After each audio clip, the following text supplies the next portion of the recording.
자, 오늘은 전도서 7번째 강해로 하나님이 통치하시는 세상에 왜 죽음이 있는가 주제로 말씀을 전하겠습니다.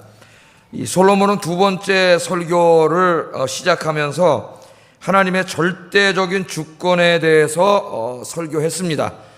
우리 이미 공부했죠. 첫 번째 설교 1장, 2장, 첫 번째 관찰이라고 할 수도 있고 인생에 대한 첫 번째 관찰 혹은 첫 번째 설교인데, 그 첫 번째 설교의 주된 내용은 이 땅에서 하나님 없이는 참 의미 있는 인생을 살 수 없다, 참 행복한 인생을 살 수 없다, 거기에 대해서 주장을 했고, 이제 3장부터 두 번째 설교를 시작합니다. 5장 20절까지가 이제 두 번째 관찰 혹은 두 번째 설교인데, 그 첫 번째 설교가 바로 하나님의 주권이었어요. 때에 대해서 공부했죠. 때에 대해서 우리 인간이 하나님의 때를 바꿀 수 없고, 우리 인생이나 또 인간의 역사나 우주에 벌어지는 모든 일들은 하나님의 절대적인 주권, 하나님이 정하신 때에 이루어진다고 하는 것을 설교를 했습니다. 그래서 하나님의 절대적인 주권을 우리가 공부했죠.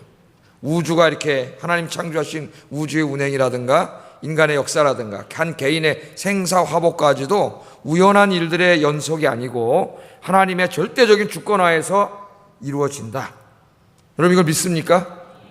여러분 개인의 인생에도요, 모든 게 잘 될 때는 아멘으로 믿어지지만 힘든 일이 닥쳐올 때는 혼란이 옵니다. 혼란이. 하나님의 절대적인 주권에 대해서 주장을 했어요. 주장을 하고 보니까 그 다음에 하나님이 이 세상을 통치하시는데, 강력하게 주장을 했는데, 우리가 이 세상에서 경험하는 것 중에는 하나님의 통치와 잘 이렇게 모순되는 것처럼 잘 맞지 않는 것 같은 일들이 벌어진단 말이에요. 하나님 주권적으로 통치하시는데 정말 하나님이 통치하시는 게 맞나? 하나님이 인간의 역사를 주관하시고 내 개인의 생사화복을 주관하시는 게 맞나? 하나님 이런 어떤 좀 상당히 혼란스러운 일들이 우리 가운데 벌어집니다. 그래서 이제 지금부터 그 하나님의 통치하심을 부인하는 것 같은, 잘 맞지 않는 것 같은 6가지의 역설을 다뤄요. 역설. 이 문제를 다루고 있습니다. 그럴 때 우리 많죠? 하나님이 살아계시고 통치하시는데 왜 이런 일들이 세상에 벌어지지? 그런 6가지 혼란이라고 할 수도 있고 6가지 역설들에 대해서 이야기를 합니다. 그 중에 이제 지난 시간에 우리가 공부한 것이 하나님이 통치하는데 이 땅에 왜 악이 존재하는가? 거기에 대해서 공부했죠. 사악한 자들이 기승을 부리고 어떨 때는 악이 다 온 세상을 뒤덮은 것 같은 일들이 왜 벌어지는가? 거기에 대해서 공부했어요. 하나님께서 어떻게 하고 계신다고요? 택하신 자들이 다 돌아오기를 기다리고 계시고, 하나님의 때가 되면 반드시 하나님은 모든 잘못된 것을 바로잡아 악인은 심판하시고 의인은 구원하는 날이 반드시 있다. 그러니까 혼란스러워하지 마라. 우리 지난 시간에 공부했습니다. 오늘 두 번째 이제 이 혼란스러운 문제가 뭐냐면은, 오늘 이제 설교 주제인데 죽음입니다. 죽음. 하나님이 통치하시는 세상에 왜 죽음이 있는가? 왜 죽음이 있는가? 거기에 대해서 오늘 이 설명을 합니다. 그래서 오늘 설교 주제는 이 죽음과 관계된 것인데, 요즘 고난주간이라든가 뭐 부활절 또 장례식 등이 있어서 죽음에 대해서 하여튼 부분 다 설교를 했어요. 제가 부활, 내세, 천국, 뭐 지난 주일도 부활절 하면서 다 그냥 이렇게 설교를 했는데, 오늘 좀 더 포괄적으로 이 죽음과 내세의 문제를 오늘 다 이렇게 좀 이 말씀에 비추어서 설교를 하려고 합니다. 오늘도 하나님이 깨닫게 하시고 이 말씀을 통해 천국에 대한 확신을 더 가지고 남은 인생을 주님 안에서 즐겁게 사시는 여러분 되기를 주의 이름으로 축복합니다. 그게 오늘 설교 주제예요. 천국에 대한 확신을 가지고 남은 인생을 즐겁게 살자는 것인데, 그냥 즐겁게 살자는 게 아니라 주님 안에서 세상적인 즐거움이 아니에요. 전도서의 즐거움은 주님 안에서입니다. 자, 오늘 한번 보겠습니다. 말씀을. 자, 솔로몬이 죽음에 대해서 이제 이렇게 묵상을 하는 거죠. 하나님이 다스리는 세상에 왜 죽음이 있나? 내 가까운 사람도 죽고, 또 옆집에 어떤 사람도 또 사랑하는 사람 먼저 보내고 슬픈 가운데 있고 눈물이 있고 고통이 있고, 그렇지 않습니까? 왜 죽음이 있나? 이것을 깊이 묵상하다가 이게 인간이 이렇게 죽어서 이것으로 끝난다면은 이 짐승하고 뭐가 다른가? 이런 생각을 하게 된 것 같아요. 이 짐승하고 무슨 관계가 있는가 지금? 다른 게 뭐가 있나 이거예요. 그래서 오늘 그 18절 19절 상반절에 이런 이야기를 합니다. 화면을 보면서 같이 한번 읽어보겠습니다. 시작.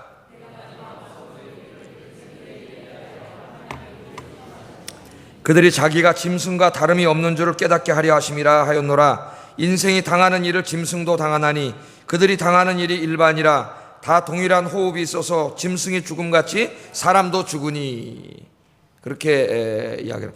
여러분, 죽음에 대해서 한번 깊이 묵상해 보셨나요? 그래 본 적 있습니까? 죽음 그러면은 사람들이 생각을 안 하려고 그래. 이게 두려움이 하고 오기 때문에 아예 생각 안 하려고 그러죠. 회피해 버리려고 그러고 다른 생각하려고 그러고. 그래서 어떻게 합니까? 죽음 대신에 다른 걸 생각하려고 자꾸 세상 것들을 즐기려고 그래요. 쾌락을 즐기고 그것 때문에 다른 거 못으로 채워놓으려고 다른 생각을 자꾸 하죠. 근다고 죽음이 안 오나요? 죽음 항상 우리 앞에 와 있습니다, 여러분. 직면하세요. 이제는 피하지 마세요. 맞서세요. 묵상하세요. 깊이. 그 이 죽음에 주는 죽음을, 마귀가 뭘로 공격한다고 우리를요? 죄와 죽음이라는 무기로 공격을 하잖아요.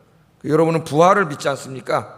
이제는 그 가지고 두려워하지 말고 확 맞서서 이겨버리시기를 주의 이름으로 축복합니다. 이겨버리세요. 자, 지금 솔로몬이 하나님을 떠나서 참 잘난 척하고 뭐 자기가 만물의 영장이라고 그러면서 이렇게 살아가는 인간들이 짐승과 다름없는 존재들이라는 것을 분명하게 보여주셨다. 이렇게 말하면서 이제 시작을 해요. 죽음에 대해서 들어가기 전에 서론적으로. 여기 말씀해 보면은 하나님께서 시험하시리니 그들이 자기가 짐승과 다름이 없는 줄을 깨닫게 하려 하심이라. 그렇게 나와 있잖아요. 여기 시험한다는 말은 좀 시험한다는 말이 뭐 이렇게 테스트한다는 말이 아니에요. 원래 뜻이. 하나님께서 분명하게 드러나게 하셨다는 거예요. 드러나게 하셨다. 그러니까 인간이 짐승과 다르지 않은 짐승 같은 존재임을 하나님이 시험하셨다는 게 아니라 분명하게 보여주었다는 거예요. 그러니까 아마 영어 성경 가진 사람은 매니페스트라고 되어 있을 거예요. 아마 분명하게 보여주는 거예요. 우리말 성경에 조금 물론 이런 뜻도 있지만은 이게 무슨 말인지 잘 모르겠어요. 이렇게 번역을 해놓으면 분명하게 드러내 보이셨다는 거예요. 이게 무슨 말이에요, 여러분? 인간인데 내가 만물의 영장인데 아니 짐승과 같다니, 짐승과 같다는 걸 하나님이 분명히 드러내 보여주셨다는 거예요. 뭐를 통해서 보여주셨죠?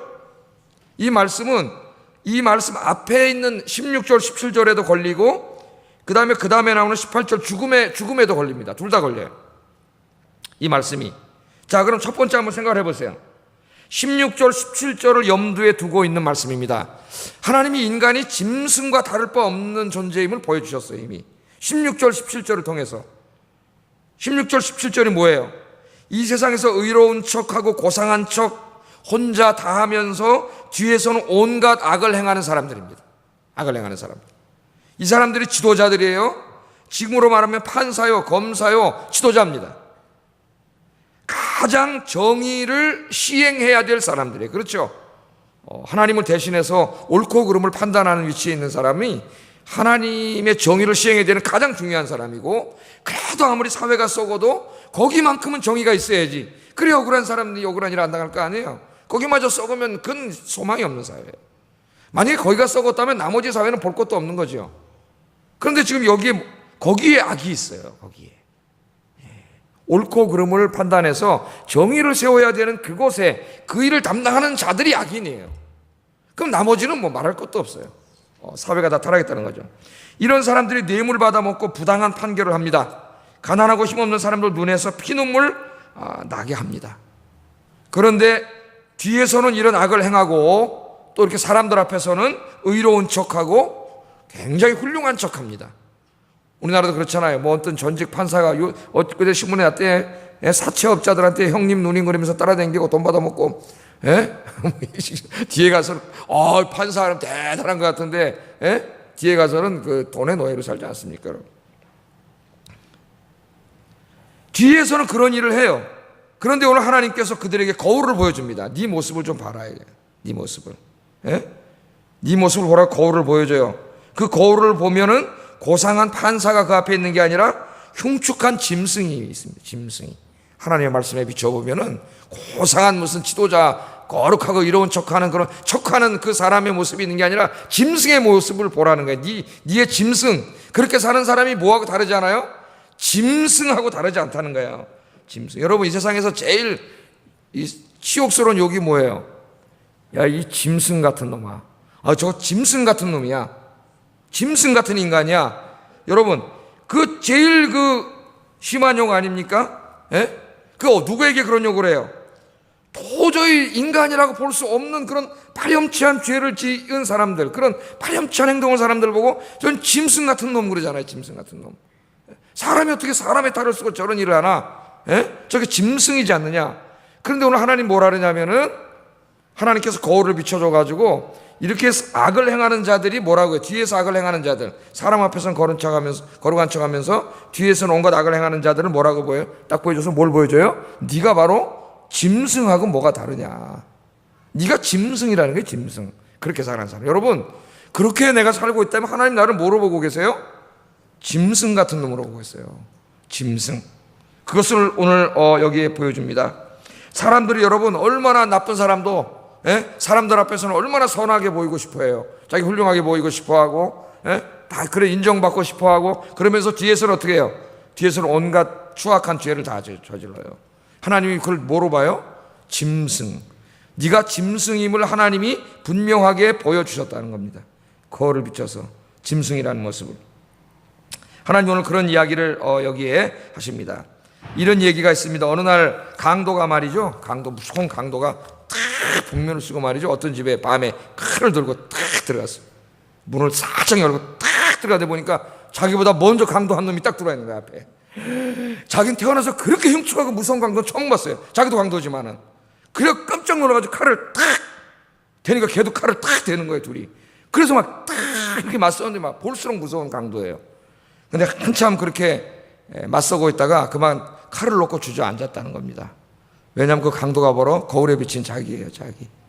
거울에 비친 자기의 모습이었다는 거예요. 우리가 그걸 모르고 살아가는 거예요.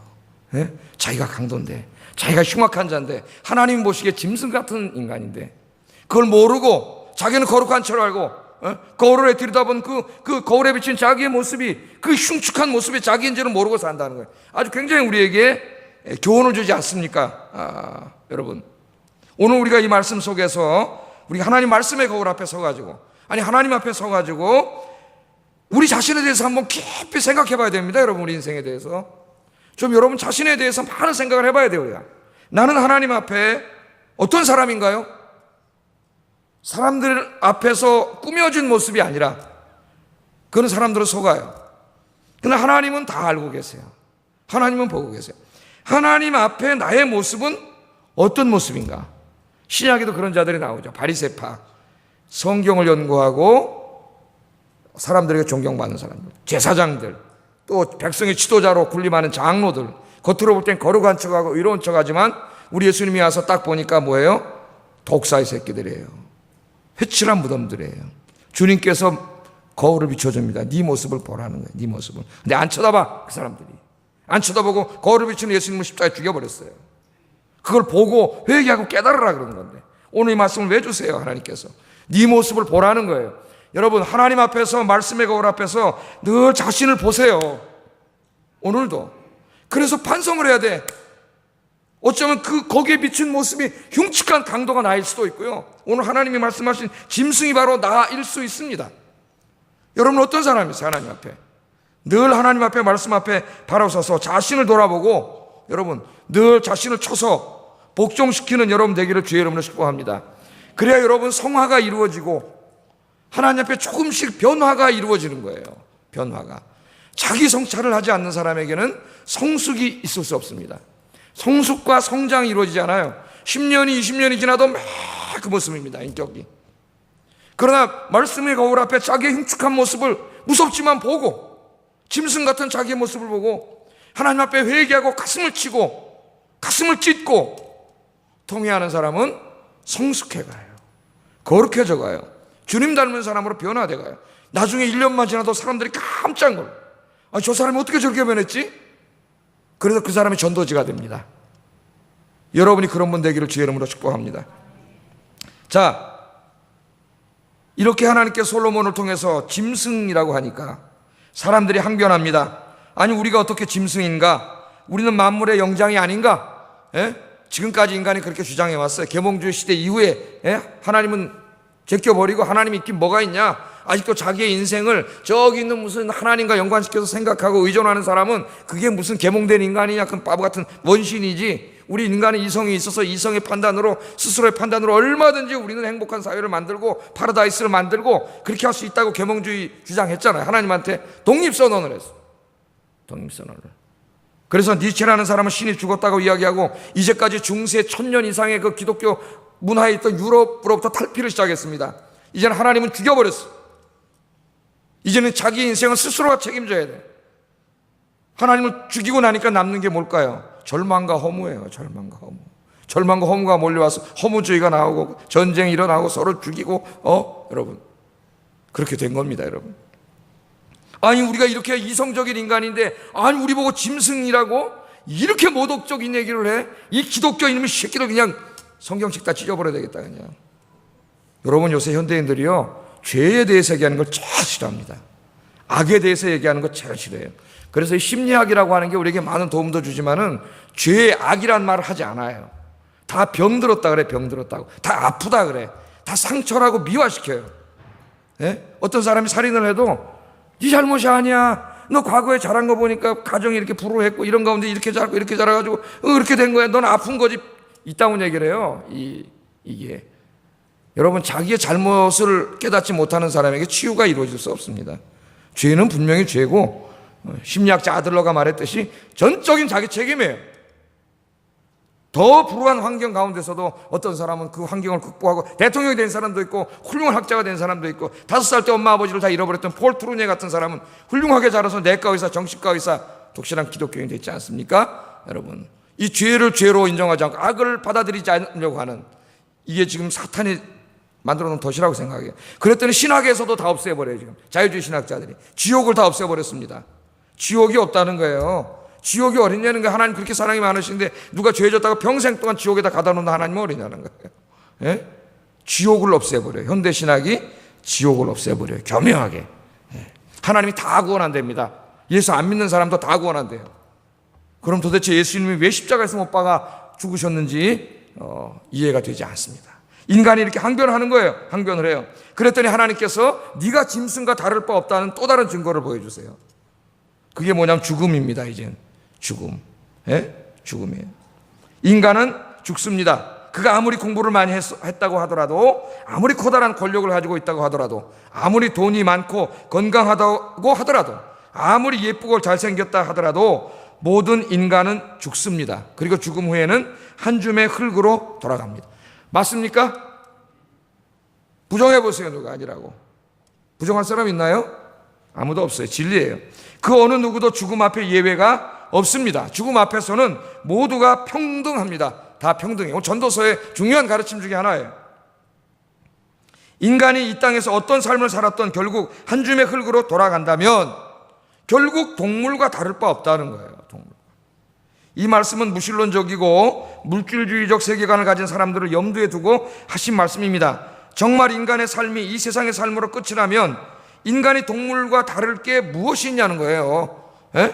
결국 이렇게 살면 뭐해? 좀 있으면 죽어가지고 어디로 가요? 흙으로. 에?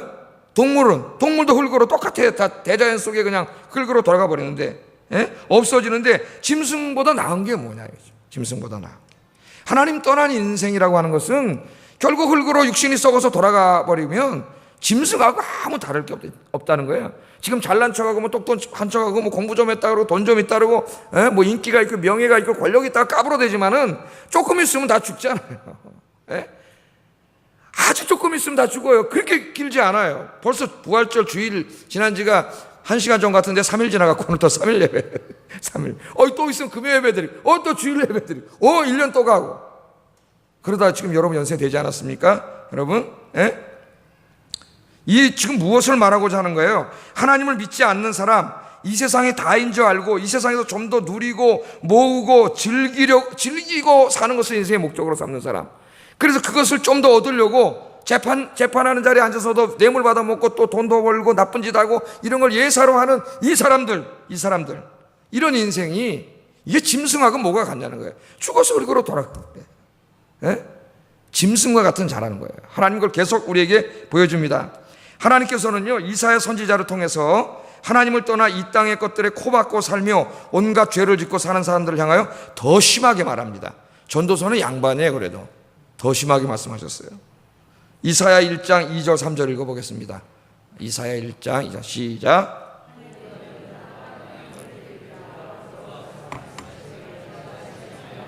그들이 나를 거역하였도다. 소는 그 임자를 알고 나귀는 그 주인의 구유를 알건만은 이스라엘은 알지 못하고 나의 백성은 깨닫지 못하는도다. 아멘. 뭐라 그러세요 여기에?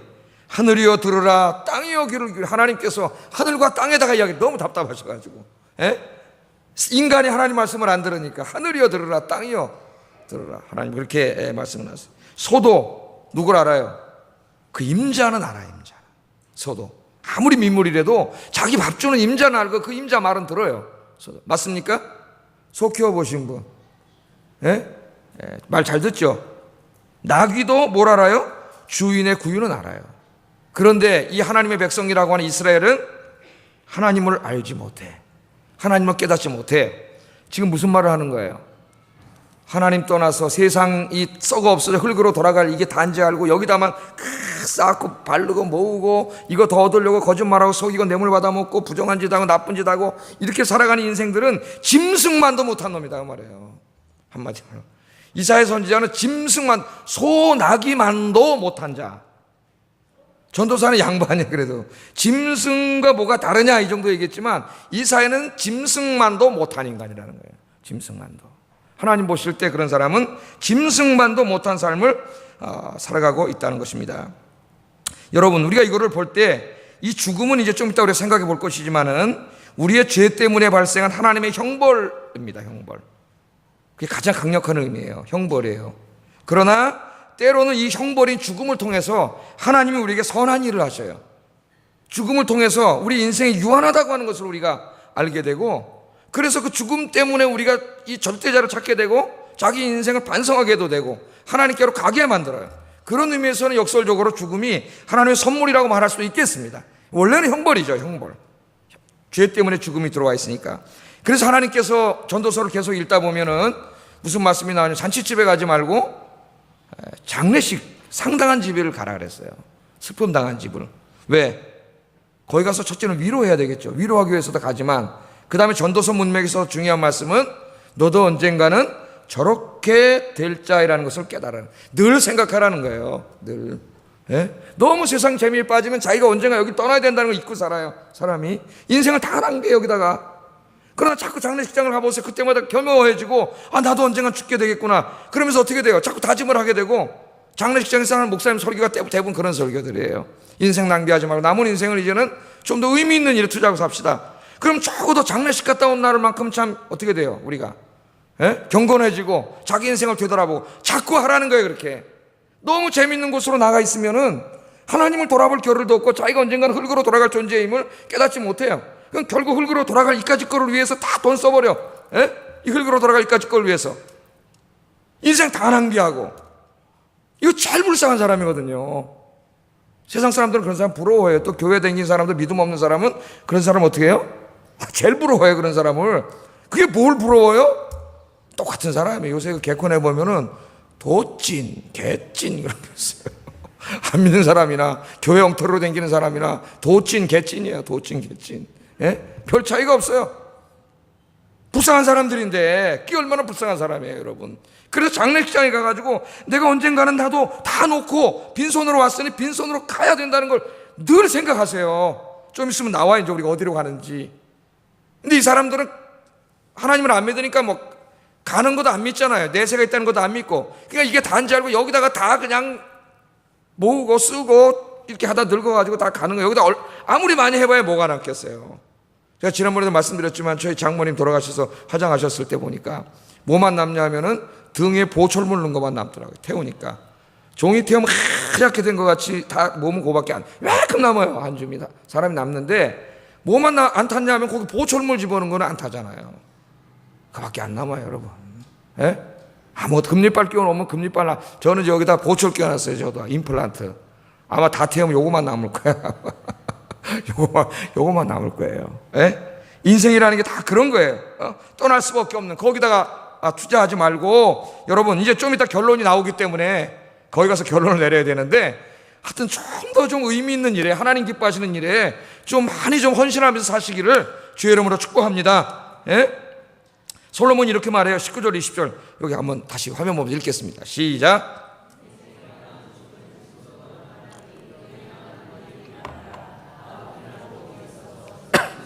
사람도 죽으니 사람이 짐승보다 뛰어남이 없음은 다 흙으로 말미암았으므로 다 흙으로 돌아가나니 다 한 곳으로 가거니와. 이 육신은 다 어떻게 돼요? 짐승이나 우리나 별 차이 없어요. 흙으로 왔기 때문에 다 흙으로 돌아가. 헛된 것이에요.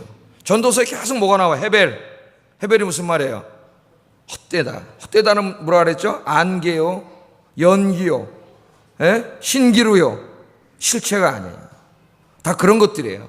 그런 것들인데 그걸 깨닫지 못하고 눈에 요것만 보이니까 요게 단지 알고 산다는 거예요. 다 허망한 거예요.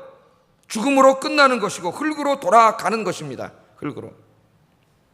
여러분, 그런데 그것이 단지 알고 심지어는 교회에서도 하나님 믿는 목적을 하나님 삶에도 돈 벌고 지금 뭘 하는지 모르겠어요.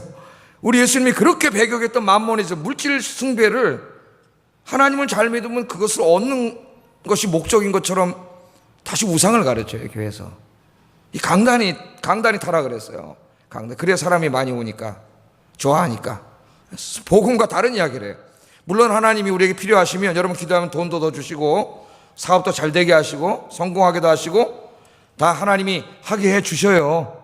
그것도 목적이 있어요. 그거 여러분 혼자 잘 쓰고 잘 살라고 주는 게 아니라 그걸 통해서 하나님 큰 일을 하게 하시려고 주는 거예요. 근데 어떤 사람도 그것도 깨닫지 못하고 그거 다 지 건 줄 알고 또 거기 빠져갖고 또 하나님 잊어먹는 어리석은 게 인간이에요, 여러분. 어리석은 인간이에요. 마태복음 19장에 보면은 한 부자 청년이 예수님을 찾아오지 않습니까? 관원이고 부자 청년이 돈도 많아요. 공부도 많이 하고 율법도 잘 지키는 사람이에요. 항상 영원한 생명을 얻고 싶었어요. 왜? 이걸 다 갖고 죽으면 안 되잖아요. 그래서 어떻게 해야 영생을 얻으리까? 여러분 영원한 생명 얻고 싶으세요? 여기 아멘 하신 분만 얻고 싶습니까? 그럼 다 여러분 죽어서 흙으로 돌아가고 싶으세요? 그걸로 끝나고 싶으세요? 지옥으로 가고? 예? 영원한 생명이 너무 얻고 싶었어요. 다른 건 다 있는데 어떻게 얻겠습니까? 이렇게 예수님 뭐라 그래요? 계명을 지켜라. 예? 그럼 10계명을 하나하나 다 가르쳐줬어요. 이 하나님 말씀대로 살아라 그 말이죠. 그랬더니 그건 어렸을 때부터 다 지켰다 그래요. 대단한 친구예요. 다 지켰어요. 그때 예수님 뭐라 네가 하나 부족한 게 있다 그래요. 네가 문자적으로 다 지켰는지 모르지만 정말 중요한 그 10계명의 핵심을 못 지켰어. 그게 뭐예요? 네 재산을 팔아서 가난한 사람에게 주라는 거예요. 여러분 예수 믿는 사람은 집 팔아서 다 나눠주라는 얘기가 아니에요. 물질 귀신에서 이 물질에 대한 욕심에서 해방되지 못했다는 거예요. 돈에 대해서. 예? 내가 돈이 많으면 어때요? 하나님을 믿는 사람이 이거 하나님 기뻐하는 일에 다 쓰거든. 내가 물질 귀신에 사로잡혀 있는 사람이 뭐야? 하나님 아무리 믿어도 소용없어요. 이거 전부 아까워서 옮겨지고 나만 가지고 이렇게 있는데 하나님이 일을 하는데 아무리 필요해도 내지도 않고 그냥 이러고 있는데 이건 예수 믿는 사람이 아니죠. 이걸 지금 얘기하고 있는 거예요. 거기서 네가 그 손을 놓지 않으면 영생을 얻을 수 없다는 겁니다. 왜? 그 사람은 하나님 믿을 수 없어요. 왜? 돈을 사랑하기 때문에. 돈과 하나님은 절대로 겸하여 섬길 수 없다고 예수님이 강조해서 말씀했습니다. 강조해서. 마태복음 19장 21절 한번 읽어볼까요? 시작.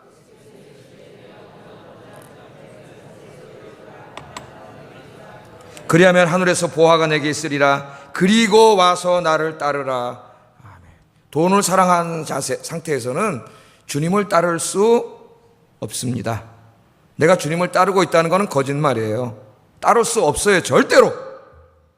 하나님과 라이벌신이에요. 라이벌신. 하나님을 사랑하면 돈이 많아도 괜찮아요. 왜? 하나님 기뻐하는 일을 다 쓰기 때문에. 그럼 하나님 또 주세요. 그런 것을 축복이라고 말할 수 있겠습니다. 하나님 주시고 난 주님을 위해서 또 쓰고 또 하나님 또 채워주시고 여러분은 그렇게 되기를 주의 이름으로 축복합니다. 돈을 사랑하고 돈을 목적이 아니라 하나님을 사랑하고 하나님이 목적이 되는 거죠. 하나님이. 이게 대표적인 사람이 삭개오죠. 삭개오는 세리장, 국세청장이에요.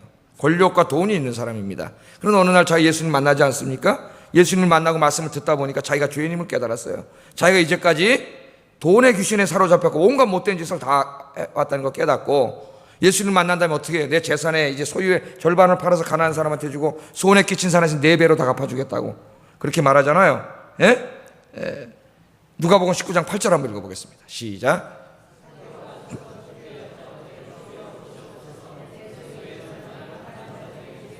만일 누구의 것을 속여 빼앗은 일이 있으면 네 갑절을 갚겠어요. 아마 이거 다 하고 나면은 거지 됐을 겁니다. 제가 볼 때는 다 없어졌을 거예요. 다 그렇게 없애버린 거예요. 주님, 삭개오는 예수님을 만난 후 이 물질 귀신 맘모니즘에서 해방되어 참 신앙인이 됐습니다. 여기서 해방되지 못하면 이 부자 청년 돈이 아까워서 하나님보다 돈을 더 사랑하고 있었는데 돈보다 하나님을 더 사랑하라 해야 된다니까 못했어요. 근심하고 돌아가 버렸어요. 왜? 하나님보다 돈을 더 사랑하기 때문에. 삭개오는 뒤집혔습니다. 이제까지는 그렇게 살아왔는데 이제는 하나님을 더 사랑하게 됐으니까 돈이 아무것도 아니에요. 이거는 뭐예요? 다 나눠주는 거예요. 예? 그렇게 바뀌었어요. 그랬더니 예수님이 누가복음 19장 9절에 이런 말씀을 하세요. 같이 읽어보겠습니다. 시작. 이 사람도 아브라함의 자손이미로다. 아멘. 그때야 비로소 예수님이 오늘 구원이 이 집에 이르렀다고 이야기해요. 그거는 뭐 돈을 다 나눠줘야 구원을 받는다는 의미가 아닙니다. 그 물질에 사로잡혀 있는 그 물질 귀신에서 벗어나서 네가 진정으로 하나님을 믿었기 때문에 구원이 그 집에 이른 거예요. 여러분, 오늘날 많은 교인들이 교회 다니면서도 하나님을 믿는 건지 돈을 믿는 건지 이거 헷갈리는 사람이 굉장히 많습니다. 제가 늘 말하잖아요. 하나님은 어떤 의미에서도 수단이 되면 안 된다 그랬죠. 근데 하나님은 수단으로 삼고 살아요. 어떤 수단이에요? 내 일이 잘 되게 해주는 수단이에요. 하나님이 돈도 잘 벌게 해줘야 되고, 내가 기도하면은 건강도 주셔야 되고, 다 이 세상의 것들이 잘 되고 성공하게 해줘야 돼. 하나님이 수단이 된 거예요. 그거는 신앙이 아니에요. 그건 미신이에요. 하나님은 수단이 되면 안 돼. 하나님이 뭐예요? 하나님 자신이 목적이 돼야 돼. 내 삶의 목적이고, 내 예배의 목적이고, 내 돈 버는 목적이고, 공부하는 목적이고, 모든 것의 목적이에요. 목적. 할렐루야. 돈이 수단이 돼야 돼. 돈이 하나님의 영광을 돌리는 수단이 돼야지 거꾸로 하면 안 돼요. 우리 한국 교회는 이렇게 다 미신화되어 있어요. 미신화. 여러분, 이 디모데전서 6장 17절 19절 한번 이 말씀으로 결론을 맺겠습니다. 제가 읽겠습니다. 시작. 정함이 없는 재물에 소망을 두지 말고 오직 우리에게 모든 것을 후히 주사 누리게 하시는 하나님께 두며 선을 행하고 선한 사업을 많이 하고 나눠주기를 좋아하며 너그러운 자가 되게 이것이 장래에 자기를 위해 좋은 터를 쌓아 참된 생명을 취하는 것이니라. 아멘. 이 땅에 소망 두지 말고 누구의 소망 두라고요? 하나님께 소망 두면. 하나님께 소망 두면 필요한 것들은 일용할 양식은 누가 준다고요? 하나님 주신다 그랬어요. 예? 또 뭐라고요? 욕심 부리지 말고 육을 위해 싸우려고 하지 말고 선한 일에 부하라 그랬잖아요. 예? 선한 일에 선한 사업에 부자가 돼 다 줘, 써, 나눠 줘, 바쳐, 드려. 그렇게 살아라 그러잖아요. 근데 이 말씀을 설교하면은 어떤 교회 가면 굉장히 얼굴이 시뻘개지고 괴로워합니다. 얼굴을 못 들고 탁 해야 돼요. 왜? 그러기 싫거든. 오늘 예배 괜히 왔네. 여러분, 이 말씀을 명심하세요. 명심. 여기에 영생이 달려 있습니다. 영생이. 예? 이렇게 해야 영생을 얻는다는 게 아니라 진짜 영생을 얻은 사람이라면 이렇게 살아야 된다는 거예요. 이런 삶이 나타날 수밖에 없다는 거예요. 여러분, 이 땅에 소망 두지 말고 하나님께 소망 두고 이 썩어서 흙으로 돌아갈 이것들 헛된 것들 여기다 욕심 부리지 말고 여러분 영원한 곳 이제 곧 나옵니다. 영원한 곳에 여러분 상급 받는 그곳에 하나님 여러분 큰 창고를 만들고 쌓는 여러분 되기를 주의 이름으로 축복합니다.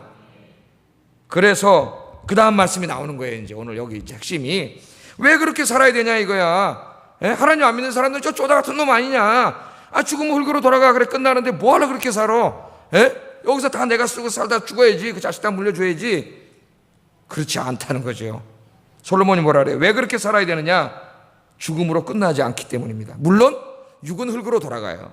이거는 헛되고 헛돼요. 그러니까 여기다 싸는 자는 어리석은 자야.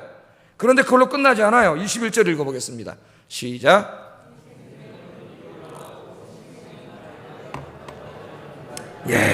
아유 중요한 말이에요.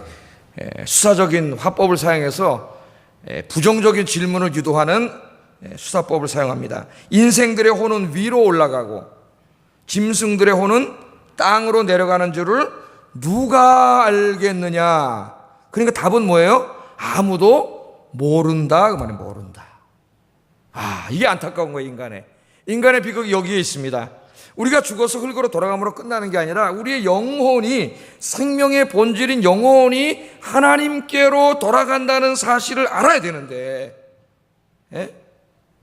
인간이 이것을 누가 알겠느냐 모른다는 거예요. 어리석은 인간이. 아무리 공부를 많이 해, 인간도 몰라. 자기도 이 땅의 인간의 지혜는 다 찾아봤어요. 그렇죠. 우리 공부했죠 이미.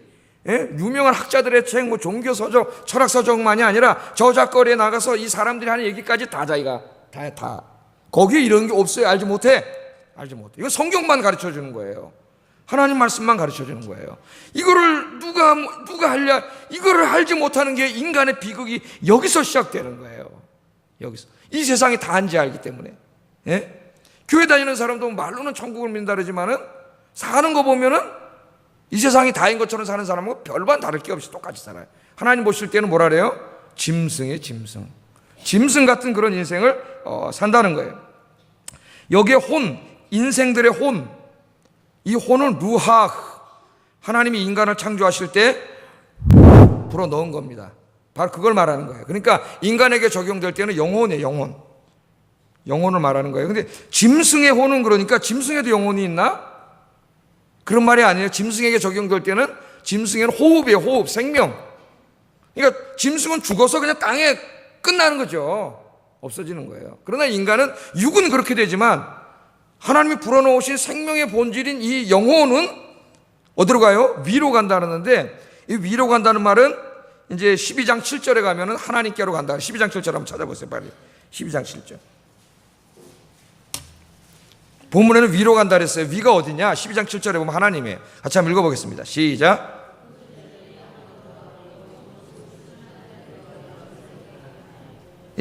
어디로 가요?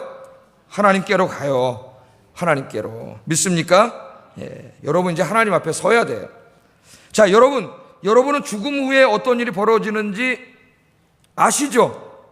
제가 열심히 가르쳐 드리고 있습니다. 죽음 이후에. 솔로몬은 지금 그 영혼이 하나님께로 올라간다, 그렇게 말합니다. 솔로몬은 죽음과 내세와 부활과 천국에 대해서 포괄적으로 말하지는 않았습니다. 아직 신구약 성경이 완성되지 않았기 때문에 이거는 자료를 아무리 찾아도 없어서 못 읽었겠죠, 솔로몬이. 그러니까 여기에 대해서는 자세히 알지 못했을 거예요, 솔로몬이. 그러나 그가 분명히 아는 것은 죽음으로 끝나지 않아요. 육신은 그냥 흙으로 돌아가 허망하지만 그 영혼이 하나님께로 간다고 하는 정도까지는 알고 있었어요, 이 솔로몬이. 자기도 나중에 그걸 알았는데, 이 세상 사람들이 이걸 알아야 자기처럼 이 허망한 인생을 살면서 늙어버리지 않는데, 이 젊은이도 잘 모른단 말이에요, 지금. 몰라요. 그게 지금 이 얘기를 하고 있는 거죠. 자, 이 잘 알지 못하지만 그 얘기를 합니다. 여러분은 죽으면 여러분의 영혼이 하나님께로 간다는 거 믿습니까? 천국이 있다는 거 믿으세요? 정말로 믿으세요? 우리 말로는 믿는다는데 정말로 믿는가 삶이 안 나타나는 경우가 허다합니다, 여러분. 정말로 믿습니까? 제가 한번 이런 얘기를 하면, 이전에 섬기던 오래전 이야기인데, 교회에서 제가 담당하던 교구의 20대 후반의 자매가 여기 시장에서 이제 이렇게 자기 조그만 사업을 하면서 그런 자매가 있었는데, 암에 걸려가지고 말기암으로 투병하다가 세상을 떠났습니다. 그 공교롭게 제 구역이었어요. 그래, 암에 말기암 걸렸다 이제 중앙의료원에 여기 입원해 있는데, 제가 가는데, 내가 이제 30 몇 살 그 목사인데, 내가 가서 무슨 말을 해야 될지를 도저히 알 수가 없어요. 그래가지고 병원에서 이제 환자들 상대로 하시는 이제 사역하시는 목사님하고 같이 가자 그래가지고 이제 도움을 좀 받으려고 같이 갔죠. 같이 가서 이제 이런 얘기를 저런 얘기를 이제 하는데, 이 30이 채 안 된 처녀인데 말기암에 걸려서 죽음을 앞두고 있는데 뭐 말도 못 하겠죠. 어둡고 뭐 절망과 이런데 말도 잘 못 붙이겠고, 전현봉 목사로서 무슨 말을 해야 될지도 모르겠더라고요. 잘 너무 힘들더라고요, 이렇게 말하려고 하는데. 그런데 그렇게 가다 또 어느 날 이제 좀 지나서 또 신방을 갔더니 굉장히 자매가 밝아졌어요, 얼굴이. 죽을 날은 가까이 오는데 얼굴이 밝아졌습니다. 그리고 얘기를 하다 보니까 천국에 대해서 너무 확신을 하고 있는 거예요, 천국에 대해서. 그래서 어떻게 이렇게 변화가 일어났지? 제가 한 게 아니에요. 어떻게 변화가 일어났지? 생각해 나중에 알고 봤더니 이 고모가 우리 교회 같이 다녔습니다. 권사님인데, 믿음 굉장히 좋으신 분인데, 남대문에서 사업하면서 또 막 시간 내가지고 교회 동네 와서 동네 확 돌면서 전도하고 또 사업하러 나와 이런 분이에요. 막 그 바쁜데 또 와서 동네 한 바퀴 한 2시간 3시간 확 돌면서 집집마다 전도 탁 하고 또 사업하러 가고, 이런 믿음이 보통 분이 아니죠. 권사님, 정말 권사님 같은 권사님이죠. 그런 아주 대단한 믿음이 좋은 분인데, 이분이 자기 조카니까 매일 찾아갔다는 거예요. 매일 병실에 찾아가가지고 매일 천국에 대해서 얘기를 해줬대요. 그렇게 몇 주 천국에 대해서 얘기를 듣더니 이 친구가 천국에 대해서 확신을 하게 됐어요. 그래서 참으로 정말 믿기 어려울 정도로 놀라운 일이 벌어졌는데, 그 마지막 하나님 앞으로 가기 전에 그렇게 평안하게 자기 엄마 아버지에게나 천국 간다고 그러고 그렇게 세상을 떠났어요. 그 부모의 마음이 얼마나 아프겠습니까, 이게. 그래서 굉장히 위로를 받았어요. 딸이 천국으로 간다고. 제가 지금 왜 얘기를 하냐면은, 내가 아까 여러분에게 물어봤어요. 진짜 여러분 천국 믿습니까? 그렇게 물어봤어요. 여러분 기도하세요. 이 정도로 확신하는 믿음을 위해서 기도하세요. 이 정도로. 여러분 정말 천국 믿습니까? 믿으시기를 주의 이름으로 축복합니다. 제가 오늘 아까 서두에 죽음이 왜 존재하는가, 하나님 창조한 세상에서 이제까지 제가 장례식이니 부활절이니 고난주간 많이 말씀드렸는데, 오늘 간단하게 이것을 한번 다시 정리하고 설교를 마치겠습니다. 굉장히 중요한 것이기 때문에. 자, 죽음이 하나님 통치하는 세상에 왜 죽음이 존재하는가? 하나님은 생명의 하나님이신데 죽음이 이 땅에 왜 들어왔어요? 하나님 창조하셨나요? 하나님 창조 질서 속에 죽음은 없었어요. 그런데 인간이 죄를 지으면서 죄에 대한 형벌로 죽음이 찾아왔어요. 죽음이. 그걸 어디서 얘기해요? 로마서 5장에서 이 문제를 상세하게 다루고 있습니다. 로마서 5장 17절 한번 읽어보겠습니다. 화면 보고 시작.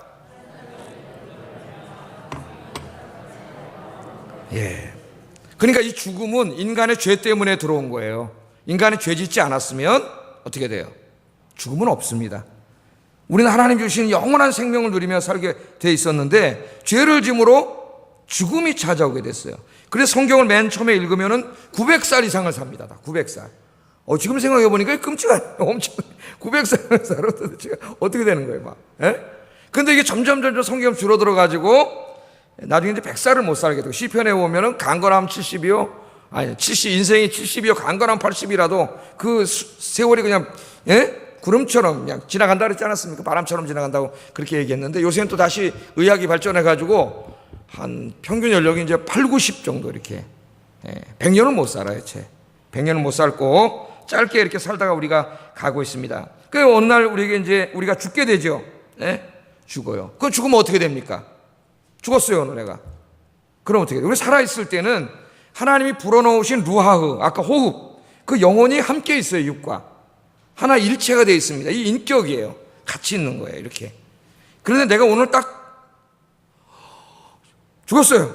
그럼 어떻게 될까요? 이 영혼이 분리가 돼요. 육하고 분리가 돼요. 그러니까 하나님이 불어넣으신 호흡이 떠나는 게 죽음이에요. 의사들은 안 믿겠지만, 의사들은 그러면 이제 심장이 멎고 뇌 기능이 멈추겠죠. 의사들은 하나님 안 믿으니까 안 믿죠. 그러나 하나님의 생명의 본질인 루하흐가 떠나는 거예요. 그럼 이건 흙이죠. 이건 남는 거예요, 여기에. 이건 화장하거나 매장하는 거예요. 그러나 생명의 본질은 어떻게 해요? 하나님을 떠나요. 우리를 떠나요. 떠나서 어디로 가요? 하나님 품으로 가요. 거기를 성경에서 뭐라 그랬어요? 낙원이라 그랬어요. 낙원. 천국이 아닙니다. 천국은 아직 다 이루어지지 않았어요, 여러분. 지금 이루어지고 있는 중이에요. 낙원으로 가요, 낙원으로. 그 영혼. 근데 우리가 보통 이제 그냥 천국이라고 알아듣기 쉽게 얘기하는데, 자세히 얘기하면 이제 낙원으로 가요, 그 영혼은. 그래서 예수님이 십자가에서 죽으실 때 한쪽 강도가 회개할 때 뭐라 그랬어요? 네가 오늘 나와 함께 낙원에 있으리라. 네 몸은 십자가에서 찢겨 죽고 이제 매장될 거지만 네 영혼이 어디 가는 거예요? 낙원에 가는 거예요. 하늘이에요, 하늘. 하나님이 계신 공간이에요. 하나님이 계신 곳. 그 하나님의 계신 공간이 요한계시록 21장처럼 땅으로 내려와서 땅과 완전히 하나가 될 때 천국이 이루어지는 거예요. 지금 분리되어 있어요. 여기는 죄로 물들어 있고 죄와 죽음이 있어요. 거기에 지금 가 있는 거예요. 그 낙원이. 사도 바울은 놀라운 이야기를 하는데, 고린도후서 12장 4절에 보면 내가 낙원에 올라갔었다 그래요. 살아있는데 하나님이 낙원을 보여주셨어요. 굉장히 부러운 일입니다. 부러운 일인데 우리에게는 그렇게 못하겠죠. 우리는 왜? 바울처럼 믿음 생활 못하니까. 바울은 고린도서 12장 4절에 보면 그 낙원을 봐서 내가 이루 말할 수 없는 놀라운 이야기를 들었다 그래요, 하나님께. 참 대단한 거죠. 그런 이야기를 합니다. 그런데 이 계시록에 보면 이 예수 믿다가 죽은 사람들의 영혼이 가 있는 낙원은 슬픔도 없고 고통도 죽음도 죄도 눈물도 없는 곳이고, 인간의 모든 고통과 슬픔이 사라진 곳입니다. 그러니까 우리보다 앞서간 모든 성도님들이 지금 낙원에서 부활의 그날을 기다리면서 안식하고 있어요. 안식. 쉬고 있습니다. 그러니까 이 낙원은 우리가 살고 있는 죄악과 죽음이 지배하는 이 세상과는 비교할 수 없이 좋은 곳이지만 아직 천국이 완성되지 않은 중간 상태라 볼 수 있겠어요. 중간 상태에 있습니다. 그럼 불신자들은 죽으면 어떻게 될까요? 그 영혼이. 정확하게 뭐라고 호칭은 안 나와 있지만 우리가 일단 음부라고 하는 곳으로 가게 됩니다. 지옥은 아니지만 지옥만큼 고통스러운 곳이에요. 그래서 베드로후서 2장 9절을 한번 읽어보겠습니다. 시작. 불의한 자는 형벌 아래에 두어 심판날까지 지키시며. 그러니까 불의한 자, 하나님 믿지 않고 사악하게 살다 죽은 사람들은 형벌 아래에 두어, 그러니까 그 영혼이 지금 어디에 있다고요? 형벌 아래, 형벌을 받고 있어요. 언제까지? 심판날까지. 심판받아서 지옥에 가는 날을 기다리면서 형벌을 받고 있는 그곳을 음부라고 해요. 음부. 예? 그곳에서 대기하고 있어요. 그러니까 예수 믿고 죽은 사람의 영혼은 낙원에서 이 세상과는 비교할 수 없는 좋은 곳에서 부활을 기다리며 안식하고 있는 반면에 불신자의 영혼은 저 음부라고 하는 곳에 형벌의 장소에 가서, 지옥은 아니지만 그 정도의 고통을 당하고 그 형벌 아래에 있는 거예요. 그러니까 우리 인생의 기회라고 하는 것은 이 땅에 사는 동안으로 국한됩니다. 죽으면 끝이에요. 기회라고 하는 것은 생명이 붙어 있을 때뿐이에요. 그러니까 여러분 전도해야 되는 거예요. 예? 그러니까 예수 잘 믿어야 되는 거예요, 여러분이요. 언제 죽을지 어떻게 알아요? 그러니까 빨리 가서 전도해야 되는 거예요. 복음 전하고. 당장 급해요. 내려야 가서 내일 목요 전도잖아요. 나와서 전도해야 되고, 여러분도 하루하루 주님 앞에 잘 살아야 되는 거예요. 잘 살아야 돼. 예? 오늘 죽으면 그냥 우리 영혼이 끝나잖아요. 끝나. 그래서 그렇게 나뉘어 기다리는 거예요. 우리 육신은 어떻게 돼요? 흙으로 사라지는 거예요. 사라져요. 자, 여러분, 이게 한번 이렇게 생각해요. 오늘 그러니까 이 연옥교리는 없는 겁니다. 가톨릭 신자들은 아쉬워, 뭔가가 너무 아쉽잖아요. 기회를 한번 더 주고 싶었나 봐요.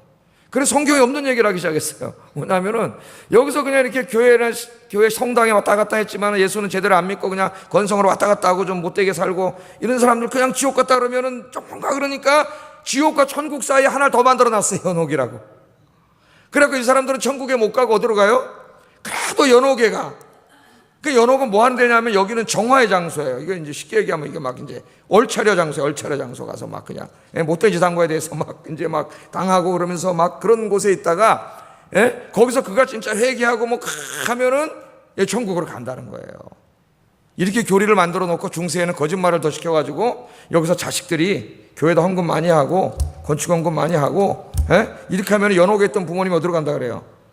천국으로 홀라당 넘어간다 그러니까 여기 있는 자식들이 아무리 봐도 우리 엄마 아버지 천국은 못 갔을 것 같고 자식으로서 천국 가게 되겠다 그래가지고 그게 면죄부예요, 여러분.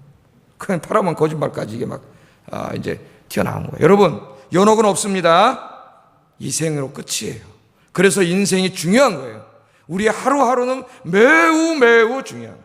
우리의 하루 24시간을 어떻게 보내느냐가는 우리 영혼을 결정하는 매우 매우 중요한 것입니다. 여러분, 누가복음 16장에 보면은 부자와 거지 나사로가 있잖아요. 거지 나사로는 가난했지만은 하나님을 잘 믿던 사람이고, 부자는 이 땅에서 어마어마하게 부자였지만 하나님 안 믿는 사람이에요.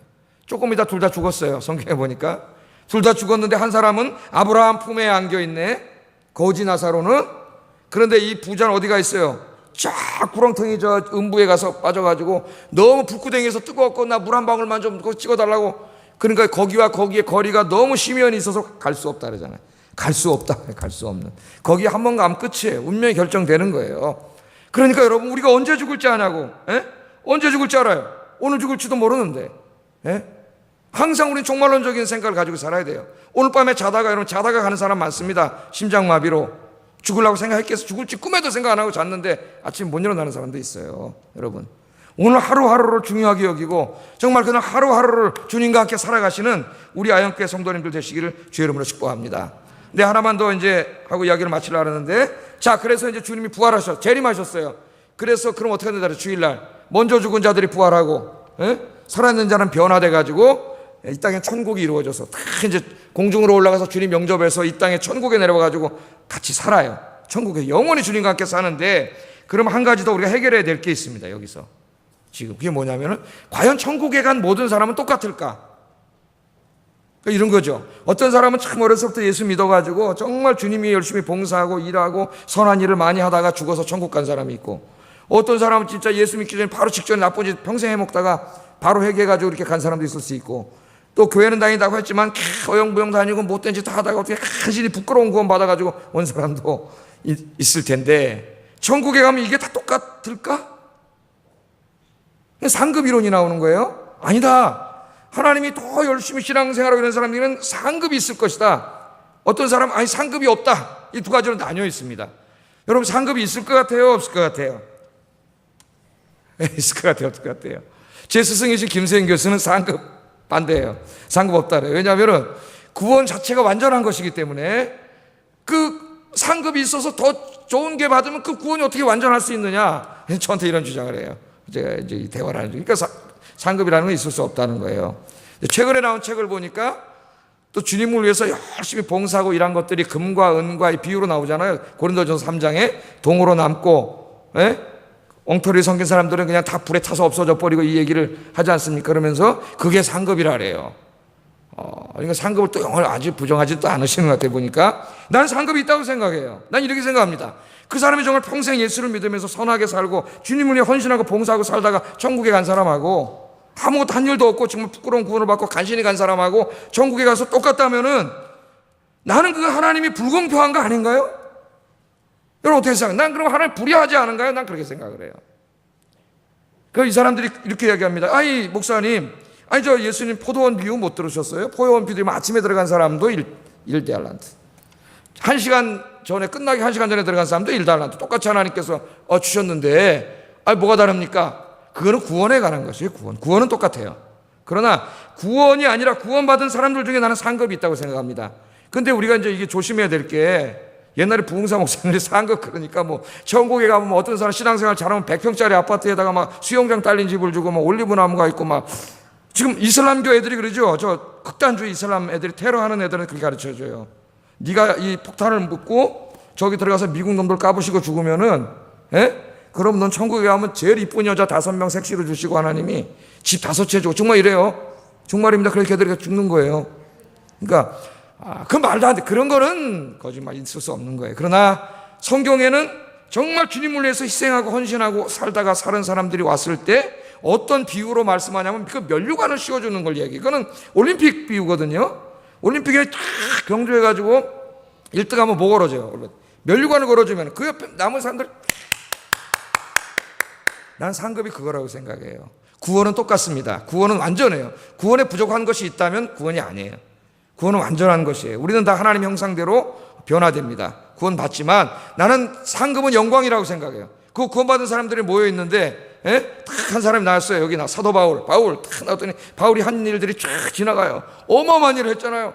하나님 면류관을 탁 씌워줘요. 온 천국의 사람들이 다 어떻게 해요? 하나님이 그 이름을 하늘에 다니엘서 12장에 있는 것처럼 별과 같이 빛나게 하시리라.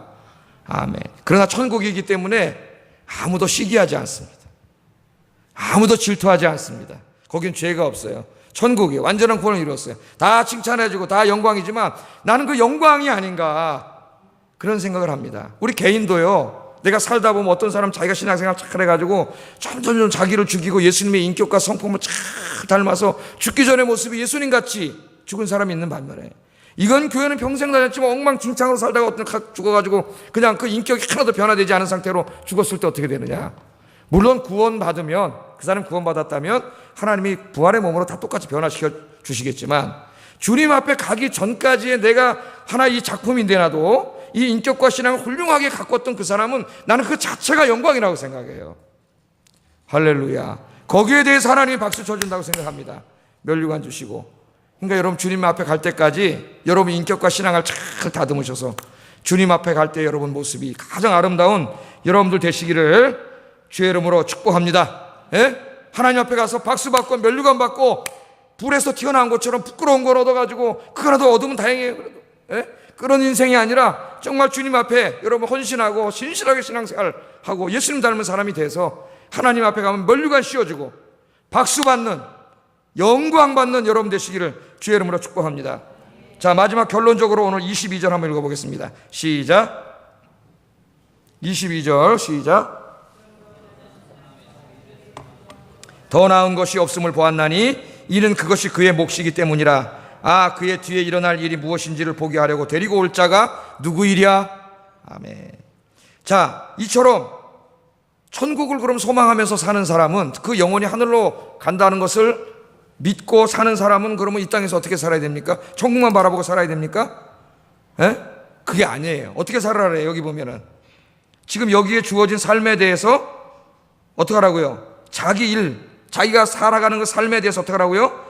즐거워하는 것보다 더 나음이 없다. 그러니까 천국을 소망하는 사람, 하나님 앞에 자기가 가게 되고 상급 주실 것을 알고 사는 사람은 이 땅에서 즐겁게 살아야 된다는 거예요. 즐겁게. 그런데 그 즐거움이라는 것이 세상의 즐거움이 아니에요. 주님 안에서 즐거움이에요. 주님 안에서 즐거움. 주님 안에서 살면서 주님이 주실 상급 바라보고 천국 바라보면서 사는 즐거움입니다. 그래, 즐겁게 살아야 된다는 거예요. 자, 이렇게 한번 해볼게요. 예배 드리고 기도하고 말씀 묵상하는 것이 이 세상에서 가장 즐거운 사람입니다. 즐거운 사람이에요. 텔레비 보는 게 즐거운 사람이 아니고, 봉사하고 전도하는 일이 이 세상에서 가장 즐거운 사람이에요. 하나님의 말씀에 따라 거룩하고 의롭게 사는 일이 이 세상에서 가장 즐거운 사람, 하나님과 함께하는 것이 가장 즐거운 사람, 그렇게 살라는 거예요. 여러분, 천국에서 주실 상급 바라보면서 주님 기뻐하시는 대로 여러분 그렇게 살아가는 것이, 주님 원하시는 대로 살아가는 것이 가장 즐거운, 오늘도 수요일 날 와서 예배 드리잖아요. 이 예배 드림이 여러분 인생에서 가장 즐거운 이 날이 되시기를 주의 이름으로 축복합니다. 기도하겠습니다. 말씀을 생각하면서 기도하겠습니다. 우리 인간이 영원하지 않습니다. 육신은 죽어서 흙으로 돌아갑니다. 허무한 것입니다. 그것을 위해 살아가고 그것을 위해 치장하고 그것을 위해 쓰고 모으는 자는 어리석은 자입니다. 우리 영혼은 하나님께로 갑니다. 우리 한평생에 대해 심판이 있습니다. 하나님 아버지, 주님이 주실 천국과 면류관 상급 바라보게 하시고 이 땅에서는 주님이 기뻐하시는 삶을 살게 하여 주시옵소서. 예배하고 기도하고 말씀 묵상하는 것이 가장 즐거운 일이 되게 하시고, 전도하고 봉사하는 일이 가장 즐거운 일이 되게 하시고, 주님 말씀대로 의롭고 거룩하게 사는 일이 가장 즐거운 삶이 되게 하여 주시옵소서. 기도하겠습니다. 사랑하시는 하나님, 감사합니다. 우리 인생